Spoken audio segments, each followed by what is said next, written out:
Hello everyone. Teachers already have plenty of study material, PDFs, notes, presentation, question papers. But converting this material into ink can help us do this smarter and faster. Let's take a practical example. I have a grade 8 computer science chapter on artificial intelligence to give us general information.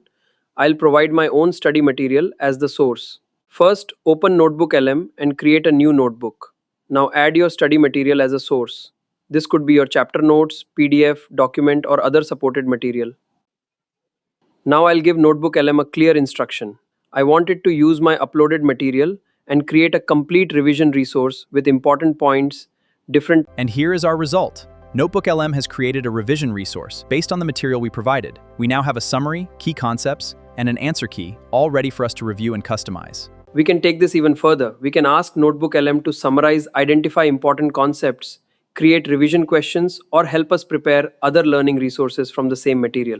So don't start from scratch. Give your existing study material to NotebookLM and let AI help you turn it into smarter learning resources. Save time and focus more on teaching.